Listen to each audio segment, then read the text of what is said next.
প্রিয় বন্ধুরা, আজকে আসছিলাম বিকালবেলা ঘুরতে ঘুরতে হাঁটতে হাঁটতে পাহাড়ি এলাকায়। এটা হলো চট্টগ্রাম আগ্রসা লাল পাহাড়। এই যে দেখেন আমার পিছনে কি সুন্দর দেখা যাচ্ছে লাল পাহাড়টা। তো আসলে এখানে প্রায় সময় আমরা আসি বিকালবেলা ঘোরাঘুরির জন্য। দেখেন পাহাড়ের নিচে সমতল ভূমিতে অনেকে খেলাধুলা করতেছে, ঘুরতেছে বিকালবেলা। তো এখন যে আসলে একটা সময়, এই সময়টা আসলে ঘোরাফেরা করা উচিত, স্বাস্থ্যের জন্য অনেক উপকার। যে একটা বাতাস লাগতেছে শরীরে, মানে শরীরে একবারে শীতল শীতল লাগতেছে। এখন কিন্তু জ্যৈষ্ঠ মাস চলতেছে, জেঠ মাস। এই জ্যৈষ্ঠ মাসে আম, কাঁঠাল, লিচু, জাম এগুলো পাকে। এই সময় কিন্তু অনেক গরম লাগে।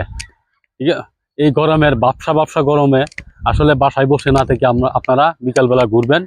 এই সুন্দর পরিবেশে দেখেন কত সুন্দর একটা পরিবেশ, চারিদিকে পাহাড়। এইদিকে কিন্তু চারদিকে পাহাড়, পাহাড়ের মাঝে কিন্তু আমি দাঁড়ায় আছি সমতল ভূমিতে।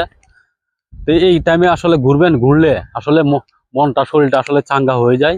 আর পাহাড়ি এলাকায় সবুজ গাছ টাছ দেখলে আসলে চোখের জ্যোতি বাড়ে। তা আপনারা সবুজ যে গাছ আছে এগুলোর মেঝে থাকায় থাকবেন কতক্ষণ, মানে এগুলা পালে তো সবুজ গাছের পালে থাকায় থাকলে চোখের কিন্তু জ্যোতি বাড়ে, চোখের অনেক উপকার হয়। আপনারা আসলে, এটা আমার মুখের কথা না, এটা ডাক্তারের কথা। তো প্রিয় বন্ধুরা, শরীরটাকে সুস্থ রাখার জন্য সুন্দর সুন্দর জায়গায় ঘুরবেন। সুন্দর সুন্দর জায়গায় ঘুরলে, সুন্দর সুন্দর দৃশ্য দেখে, সুন্দর সুন্দর প্রকৃতি দেখলে মন কিন্তু এমনি চাঙ্গা হয়ে যায়।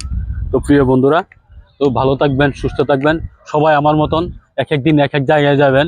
এই সুন্দর সুন্দর পাহাড়, এই যে দেখেন লাল পাহাড়টা দেখা যাচ্ছে, পাহাড়ের উপরে দুইটা কুকুরও আছে।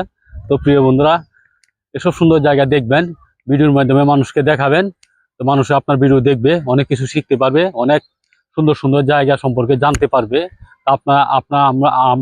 আমরা যারা ইউটিউবে, ফেসবুকে কাজ করি, টিকটকে কাজ করি, আমরা যদি এসব সুন্দর সুন্দর জায়গা দেখাই, তা মানুষে দেখবে বেশি, মানুষও যাওয়ার জন্য আকৃষ্ট হবে। তো আপনারা সময় পাইলে ছেলে মেয়ে বন্ধু বান্ধব নিয়ে ঘুরবেন এসব সুন্দর জায়গায়। এসব সুন্দর জায়গায় ঘুরলে ছোট ছোট বাচ্চারা অনেক কিছু দেখে প্রকৃতির কাছ থেকে অনেক কিছু শিখতে পারবে। তো সবাই ভালো থাকবেন, সুস্থ থাকবেন। শরীরটাকে ভালো রাখার জন্য, মনটাকে ভালো রাখার জন্য আমি মনে করি ঘোরাঘুরি কোনো বিকল্প নাই। এটাই কিন্তু অরিজিনাল কথা, এখানে আর কোনো ভেজাল নেই।